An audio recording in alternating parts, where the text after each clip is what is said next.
I didn't know my life was about to split in half halfway through a dinner plate. I remember the exact moment because it was so ordinary it felt almost insulting. The clink of silverware, the low hum of overlapping conversations, the smell of roasted meat and wine.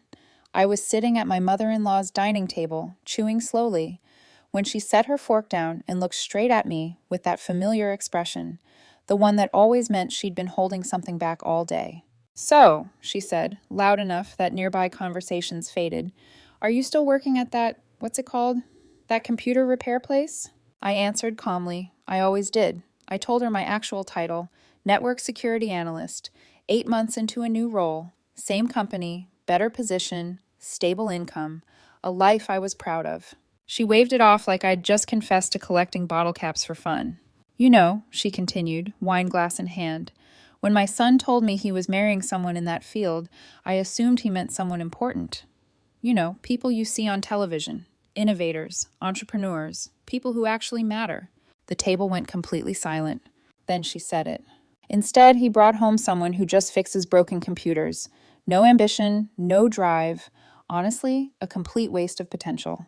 I felt every eye on me. My husband, Blake, sat beside me, his face burning red, but he didn't say a word. He stared down at his plate like it might rescue him. I defended myself, calmly, respectfully. I talked about my work, my contribution, the life Blake and I had built together. And that's when everything shattered. Blake turned to me, not in embarrassment, not in shock, but in pure, unfiltered anger. "Don't you dare speak to my mother like that," he hissed. "You're eating her food at her table. Apologize, right now." I waited for him to take it back. He didn't. Instead, he stood up, chair screeching across the floor. "Then get out," he said. "If you can't show basic respect in this house, leave, right now." No one defended me. No one stopped him. So I folded my napkin, put it beside my plate, grabbed my coat, and walked out into the cold night, without raising my voice, without slamming the door, without a scene. That was the moment my marriage ended. I just didn't know yet how permanent it would be. Before that night, I used to believe love was something you could stabilize with effort, like a structure that just needed enough support beams to hold. I was 32 years old, working as a network security analyst for a mid-sized tech firm downtown. It wasn't glamorous in the way my mother-in-law liked to define success, but it was solid. I protected systems people never thought about until something went wrong. Quiet work, responsible work, the kind that paid the bills, funded vacations, and built a future without noise. Blake and I met 4 years earlier at a mutual friend's birthday party. I wasn't even supposed to be there. I'd planned to skip it because of an early meeting the next morning. He spilled a drink on my shoes within 10 minutes of arriving, apologized like it was a crime scene, offered to buy me a replacement pair on the spot. I laughed. That was the first thing he liked about me. He was charming in a contained way, not loud, not flashy, the kind of man who listened when you spoke and remembered details later. We started dating 3 weeks after that party, moved in together a year later, married after 2. At least that's how it looked on paper. The truth was quieter. From the beginning, Blake's family was present, especially his mother. She had opinions about everything: where we lived, how we spent holidays, how often we visited, what I wore, how I spoke, what I did for work. Blake used to brush it off with a laugh. "She's just intense," he'd say. "She doesn't mean it like that. You know how she is." At first, I believed him. I told myself it was cultural, generational, temporary. I told myself love meant compromise, and compromise sometimes meant swallowing discomfort for the sake of peace. There were small moments I ignored, like the first Thanksgiving when she asked publicly why I hadn't aimed higher in my career if I was clearly intelligent. Blake laughed awkwardly and changed the subject. Or Christmas when she criticized my family's traditions and Blake disappeared into the kitchen instead of stepping in. Or our anniversary dinner when she called mid-meal and Blake spent 45 minutes on the phone, leaving me alone at a candlelit table meant for 2. Each time I told myself, this isn't worth a fight. Each time I shrank a little. Blake never directly insulted me. That was the confusing part. He wasn't cruel. He didn't yell. He just didn't protect me. He let things happen, let comments slide, let disrespect linger in the air like smoke, expecting me to tolerate it because that was easier than confronting his mother. And I did tolerate it. I told myself I was being mature. But maturity, I would later learn, is not the same as self-erasure. By the time we reached that dinner, the one that ended everything, I had already spent 3 years adjusting my expectations, my reactions, my voice. I had learned when to stay quiet, when to smile politely, when to let things go. What I hadn't realized was that every time I stayed silent, Blake was learning something too. He was learning that I would always bend first. And once someone believes that, they stop worrying about how far they push. That night at the table didn't come out of nowhere. It was the inevitable result of years of small choices, most of them not mine. If I'm being honest, the warning signs weren't dramatic. They were subtle, polite, wrapped in smiles. That's what made them dangerous. Because there's no obvious moment you can point to and say, this is where it started.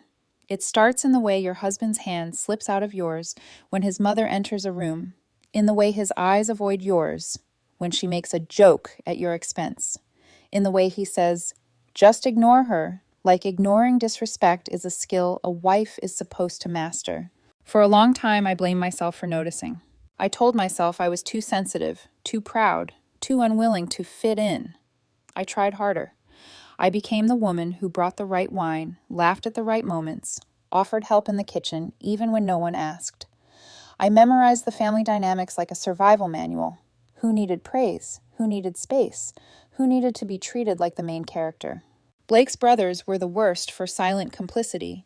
They weren't openly cruel, but they had perfected the art of looking away at exactly the right moment. If their mother said something sharp, they suddenly found their plates fascinating. If Blake snapped at me, they checked their phones. It was like the entire family had made an unspoken agreement. No one challenges her, ever. And then there was Aunt Vivian, Blake's aunt, who always seemed like she wanted to speak but didn't quite dare.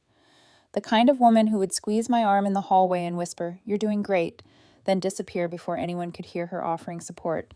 Little pockets of kindness didn't change the bigger truth. The bigger truth was that Blake's mother didn't see me as a person. She saw me as a role. A wife should be obedient, respectful, grateful to be accepted. And if I ever forgot that, even for a second, she reminded me. The tension started to build in ways I couldn't ignore anymore. Blake began correcting me in front of them. If I told a story, he'd interrupt to clarify details, like my version of reality needed his approval. If I answered a question confidently, he'd add something after, softly, smiling, like he was adjusting my tone for the room. It wasn't loud enough to cause a scene, but it was precise enough to make me feel small. The first time I confronted him about it was in our car after a dinner at his mother's house. "Why do you do that?" I asked quietly, hands folded in my lap. "Why do you correct me like I'm a child?" Blake exhaled like I'd exhausted him. "I'm not correcting you," he said. "I'm helping you. You don't realize how you come across sometimes." "How I come across," I repeated, tasting the bitterness of the phrase. He glanced at me, annoyed. "You get defensive. My mom notices that. If you just stayed calm..." I was calm. "No," he said, voice sharpening. "You think you're calm, but you're not." And then she reacts, and suddenly I'm stuck in the middle. That was the first time I realized something that would haunt me later. Blake didn't see me as someone he was supposed to stand beside. He saw me as a situation he was supposed to manage. After that, the air between us changed. I started noticing how often he chose silence when I needed support, how quickly he apologized to his mother when she was upset, how rarely he defended me unless we were alone. And even then, it was always followed by some version of, "But you could have handled it better." I would lie awake beside him at night, listening to his breathing, staring at the ceiling, asking myself questions I didn't want to answer. If his mother ever forced him to choose, would he choose me? I hated that I even wondered. But deep down, my body already knew the truth before my mind was ready to accept it. That Thanksgiving dinner wasn't going to be an isolated incident. It was just the first time the conflict stopped hiding behind polite smiles and finally showed its teeth. Thanksgiving was supposed to be easy. That's what I told myself as we drove to Blake's mother's house that evening. I wore a neutral dress, nothing she could call attention-seeking. I brought the wine she liked. I rehearsed polite responses in my head like lines in a play I'd performed too many times. Smile, don't interrupt, let things go. The house was warm, overly so, the kind of heat that makes you feel trapped before anything even happens. Blake's family filled the dining room with overlapping voices and laughter that felt practiced.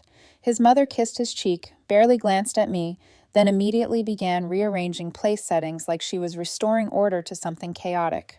Dinner started normally enough. Small talk, work updates, his brothers joking about football. I relaxed a little. That was my mistake. Halfway through my plate, she set her fork down. I noticed it instantly. That deliberate pause, the way her shoulders squared, the expression I'd learned to recognize, the one that meant she'd been waiting for an audience. "So," she said, voice rising just enough to command attention, "are you still working at that computer repair place?" A few conversations nearby faded out. "I'm a network security analyst," I replied evenly. "Same company, new department, 8 months now." She waved her hand dismissively. "Right, one of those tech jobs." She took a sip of wine. "When my son told me he was marrying someone in that field, I assumed he meant someone important. You know, the people you see on television. Entrepreneurs. Innovators." My stomach tightened. The silence around the table grew heavier, thicker, like the air before a storm. "Instead," she continued, not missing a beat, "he brings home someone who just fixes broken computers when they malfunction. No ambition, no drive to be more. Honestly, a complete waste of potential." There it was. Sharp, clean, designed to land. I felt heat rise to my face, but I didn't raise my voice. I didn't snap. I set my fork down carefully and took a breath. "I respect that you have strong opinions about my career," I said, keeping my tone steady, "but I'm good at what I do. I contribute financially. Blake and I have built a stable life together. From where I'm sitting, things are going quite well." You would have thought I'd flipped the table. Her jaw dropped. But what hurt more, what I still remember with unsettling clarity, was Blake. He didn't look shocked. He looked angry. Not at her. At me. "Don't you dare speak to my mother that way," he hissed, voice cutting through the silence. "Who do you think you are? You're sitting at her table, eating her food, and you disrespect her like that."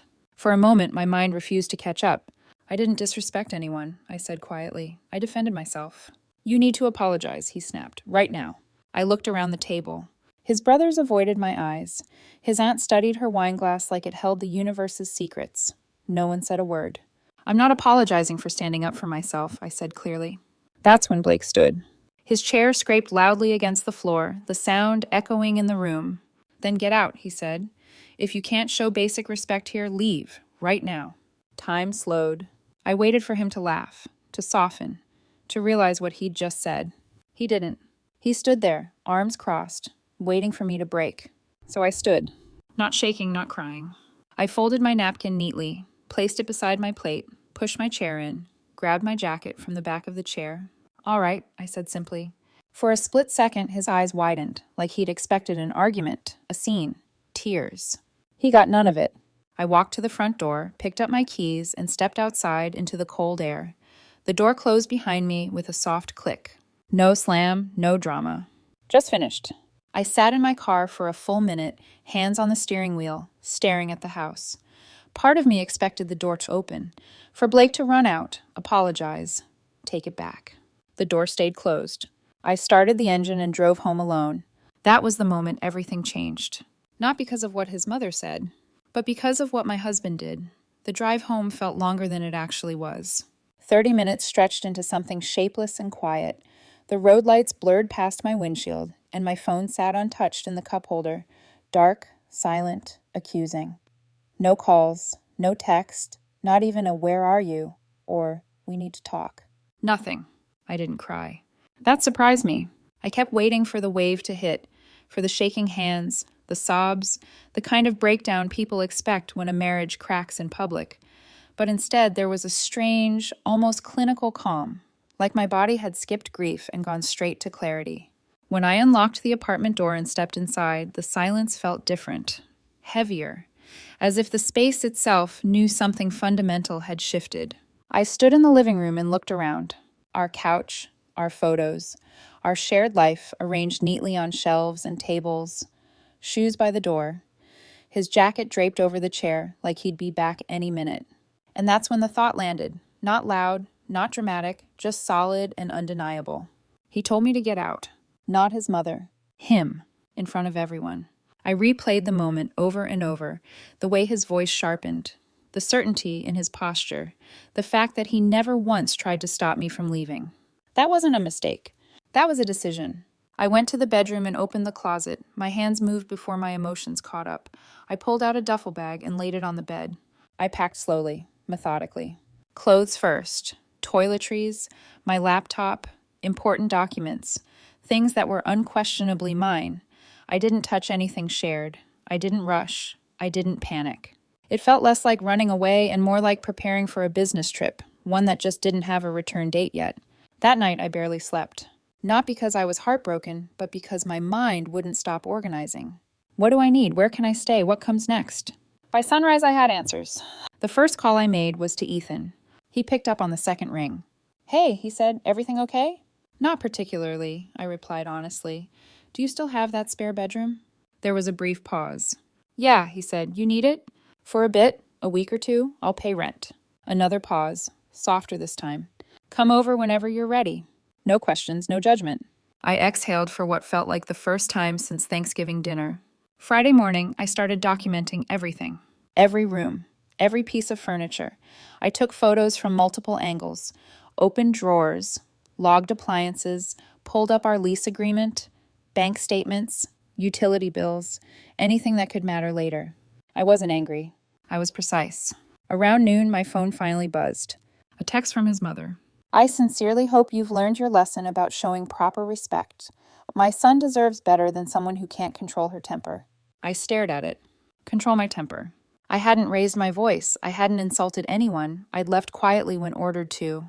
I deleted the message without responding. An hour later, Blake's brother Tristan texted. "What actually happened? Mom says you caused a huge scene." I typed back. "I was told to leave, so I left. That's it." 3 dots appeared. Disappeared. No reply. That silence told me everything. The story had already been rewritten, and I was the villain in it. By Friday evening, I was sitting in a coffee shop downtown with my laptop open, researching tenant rights and divorce procedures in our state. I read everything twice, took notes, highlighted sections that applied to my situation. This wasn't emotional anymore. It was logistical. By the time I closed my laptop, I knew one thing with complete certainty. Whatever happened next, I wasn't going to be unprepared. Because the version of me who apologized just to keep the peace, she didn't live here anymore. Saturday morning came quietly. Too quietly. I woke up on Ethan's spare bed, staring at a ceiling I didn't recognize, listening to the muted sounds of a city that didn't know or care that my marriage was unraveling in real time. For a brief moment, I wondered if this was the part where doubt crept in, where I'd panic, where I'd question whether I'd overreacted. It didn't come. Instead, my mind slid right back into motion. I returned to the apartment late that morning to pack the rest of my essentials. Blake wasn't there. The place felt hollow now, my things missing, empty spaces outlining where I used to exist in his life. I moved through the rooms calmly, loading boxes into my car in 3 separate trips. Clothes, electronics, books I loved, my guitar. With every box I carried down the stairs, the separation became more real, and somehow lighter. I expected Blake to call. He didn't. 3 full days passed, 72 hours. Not a single message from my husband. That silence wasn't accidental. It was strategic. He was waiting for me to crack, to apologize, to come back and smooth things over like I always had. Instead, I opened a brand new checking account at a different bank, transferred exactly half of our joint savings. Not a dollar more, not a dollar less. Clean, documented, legal. I updated my direct deposit at work, canceled the joint credit card, applied for one in my name only. Every move was deliberate. By Sunday evening, my foundation was solid. That's when my phone finally lit up. 6 missed calls from Blake, all within 30 minutes. No voicemails. Then a text. "I'm coming home right now. We need to talk." I didn't respond. I grabbed my jacket and drove back to the apartment. The lights were off when I arrived. I unlocked the door, stepped inside, turned them on, and sat on the couch with my laptop open, calm, composed, ready. When Blake walked in 20 minutes later, he stopped short. His eyes scanned the empty spaces. "Where's your stuff?" he asked. "At Ethan's. I'm staying there now." Confusion flickered across his face, quickly replaced by irritation. "You moved out." "You told me to get out," I replied evenly. "So I did." "That's not what I meant." "That's exactly what you said." He dropped his keys, crossed his arms, the same posture he'd taken at his mother's table. "You were supposed to wait here. We were supposed to talk like adults." I closed my laptop slowly. Adults don't publicly humiliate their spouse, I said. Adults don't demand apologies for self-respect. My mother was out of line, he said quickly. But you didn't have to argue with her. I didn't argue. I defended myself. You embarrass me, he snapped. You made me look like I couldn't control my wife. The word hung between us. Control. I have consultations scheduled with 2 attorneys, I said calmly. Our finances are separated. I've documented everything. He stared at me like I'd slapped him. Attorneys? He echoed. For what? Divorce. The room went still. You can't be serious, he said. Over one argument? This wasn't one argument, I replied, standing now. This was 3 years of silence, dismissal, and disrespect. Thursday just made it undeniable. He shook his head, hands in his hair. You're supposed to be the mature one. I am, I said. That's why I'm leaving. His voice softened, changed tactics. We can fix this. I'll talk to my mom. I'll set boundaries. Where were those boundaries Thursday? Or last Christmas? Or our anniversary? He didn't answer. Then came the tears, perfectly timed. Please, he whispered, don't do this. I watched them fall without moving. You're not sorry you did it, I said gently. You're sorry it has consequences. His expression hardened instantly. If you go through with this, you'll regret it, he said coldly. My family has lawyers, connections. I'm not trying to take anything that isn't mine, I replied. Just half, and my dignity. He grabbed his coat. I'm staying at my mother's, he said. When you come to your senses, you know where to find me. I won't be looking. The door slammed. I stood there, listening to the echo fade. Then I picked up my phone and confirmed my attorney appointment for Monday morning. 3 days ago, he told me to get out. He thought I'd spend that time breaking. Instead, I spent it preparing. Monday morning came faster than I expected. I sat alone in Ethan's living room before sunrise, coffee untouched in my hands, watching the city wake up through the window. The world outside kept moving. Cars, people, routines, while my life felt suspended between what it had been and what it was about to become. This was the quietest point. The moment where no one was yelling anymore. No confrontations, no slammed doors, just the weight of what I'd chosen settling into my chest. For the first time since Thanksgiving, doubt finally found a crack. Not doubt about what happened, but doubt about me. I thought about the years I'd invested, the holidays I'd navigated carefully, the compromises I'd made so Blake wouldn't feel caught in the middle. I wondered if I'd given up too quickly, if I should have waited longer, if walking away made me cold, unforgiving, ungrateful. I stared at my phone, face down on the table. No missed calls, no texts. He still hadn't reached out, not really. No apology, no acknowledgement of what he'd done. Just threats, panic, and silence. That realization hurt more than anything else, because it confirmed something I hadn't wanted to admit. If I hadn't left, nothing would have changed. I drove to the attorney's office in a fog. The building was clean and modern, glass reflecting the morning light. I remember thinking how strange it was that something so life-altering could take place in such an ordinary setting. The attorney, calm, professional, unflinching, listened as I walked him through everything.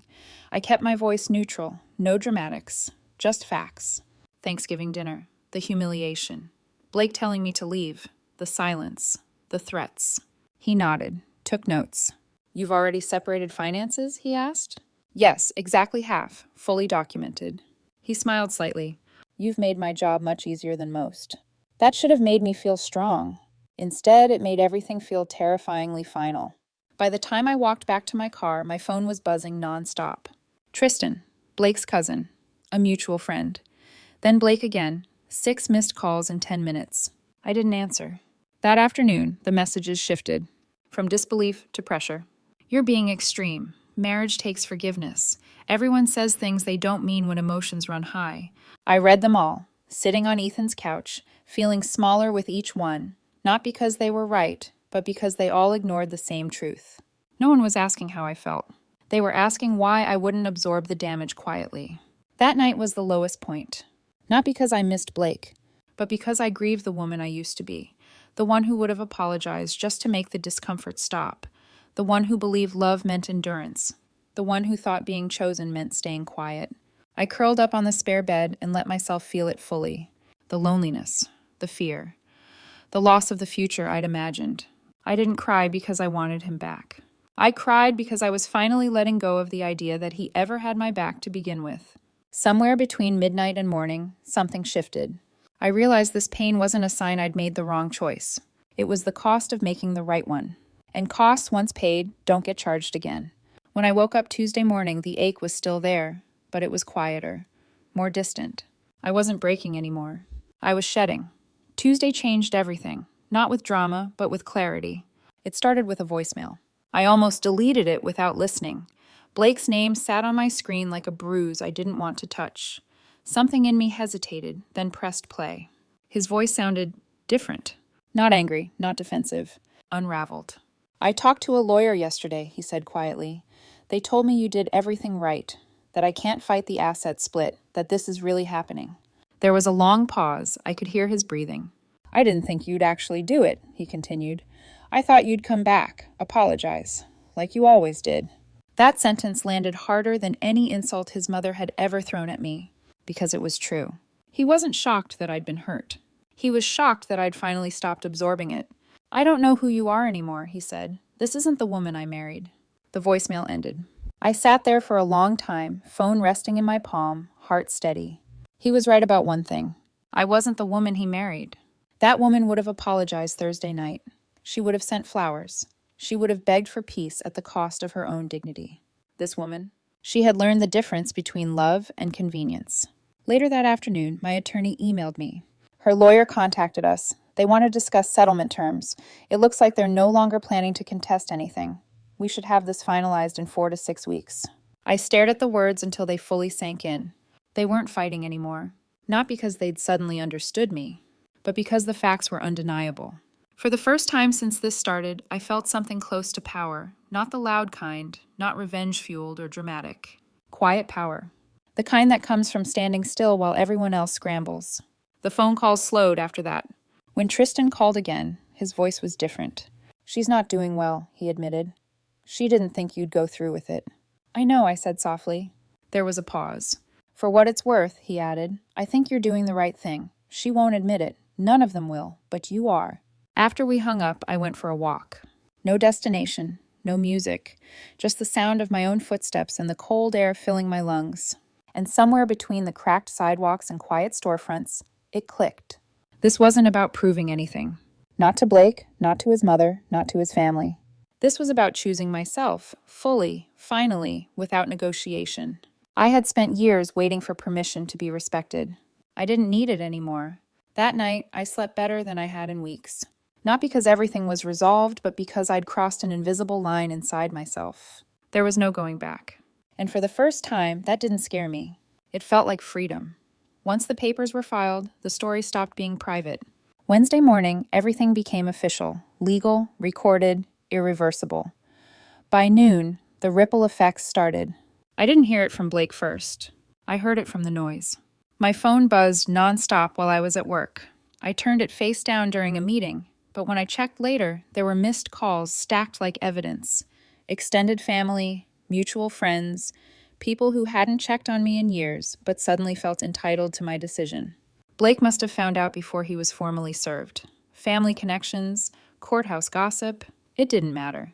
What mattered was how fast the narrative exploded. By Wednesday afternoon, screenshots started landing in my messages. Group chats. Long threads of outrage and disbelief. His mother calling me vindictive, saying I'd abandoned her son, claiming I'd planned this for months. She never respected this family. She was always too proud. She couldn't handle criticism. Mixed in were quieter voices. Aunt Vivian pushing back. Tristan pointing out that his mother had publicly insulted me. Someone else asking why Blake told me to leave if he didn't mean it. The family fractured in real time. Not because of me, but because the truth doesn't stay quiet once it's dragged into the light. Blake tried again that evening. He showed up at Ethan's place unannounced. I saw him through the peephole, arms crossed, jaw tight, eyes red. The same posture he always used when he wanted control back. I opened the door, but didn't invite him in. "You filed," he said. "Not a question." "I did." "You didn't even try to work things out." "I tried for 3 years." He stepped closer, lowering his voice.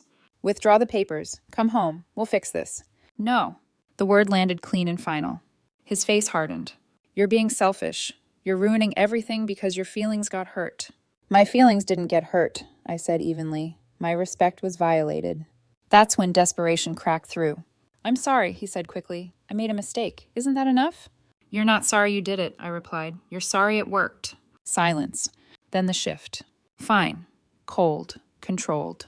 My family has lawyers, he said. Good ones. You're not getting half of anything. I already took half, I said calmly. Legally. Documented. His face went pale. You took money from our account? 50%, which was mine.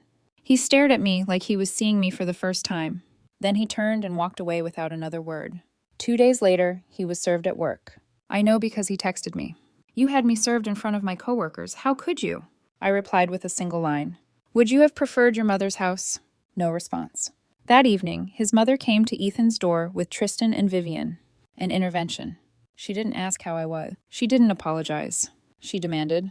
This divorce is ridiculous, she said sharply. You're breaking my son's heart over one comment. You called me a waste of potential, I replied. That wasn't a comment. That was a judgment. I was motivating you. You're not my family. That's when things turned. Tristan finally spoke up. Mom, you were out of line. Vivian nodded. We all saw what happened. The room went still. For the first time, her authority cracked. She turned back to me, eyes cold. If you go through with this, we'll make it difficult. I already took what's mine, I said. The rest is yours to keep. She left furious. Tristan lingered. For what it's worth, he said quietly, I think you're doing the right thing. That was the last time anyone from his family tried to stop me. The fallout did exactly what it always does. It exposed loyalties, revealed motives, collapsed facades. I didn't celebrate it. I didn't gloat. I just watched the consequences land, where they belonged. And for the first time, I wasn't the one absorbing them. 6 weeks later, I signed the final papers in a quiet downtown office. No audience, no drama, just ink on paper and the soft hum of fluorescent lights overhead. The divorce was finalized. Assets divided cleanly, no alimony, no lingering obligations, just a clear ending. My attorney smiled as he shook my hand. Smoothest case I've handled in months. You came prepared. You stayed rational. That made all the difference. I stepped outside into bright afternoon sunlight and stood there for a moment, letting it warm my face. No missed calls, no texts, no noise. Perfect. The following weekend, Ethan helped me move into my own place, a small one-bedroom apartment downtown. Nothing fancy. Clean, quiet, mine. This is a fresh start, he said, setting down the last box. It really is, I replied, and for the first time, I meant it without forcing optimism. Work improved almost immediately. Without the constant tension at home, I focused better, performed better. 2 weeks later, my boss offered me a project lead position. More responsibility, better pay. I accepted without hesitation. It turns out peace is productive. 3 months after the divorce, I ran into Tristan at a hardware store. He hesitated before approaching. She's seeing someone, he said awkwardly. Thought you should know. Good for her, I replied honestly. He blinked. That's it? That's it. He studied me for a moment, then smiled. You seem lighter. I am. A year later, Vivian texted me. Family dinners aren't the same without someone willing to stand up to her. You were right. About everything. I smiled at my phone. 2 years after that Thanksgiving, I met someone new. Different, kinder, steady. The first time I had dinner with his family, his mother made a small, critical comment about my job. Before I could respond, he spoke. She's excellent at what she does.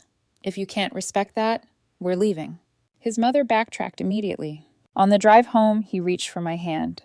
I won't let anyone disrespect you, he said. Not even my family. I squeezed his fingers, emotion tight in my chest. That Thanksgiving taught me something I carry with me now. Sometimes people don't slowly reveal who they are. Sometimes they show you all at once. And sometimes the bravest thing you can do isn't to forgive or endure or hope they'll change. It's to believe them the first time.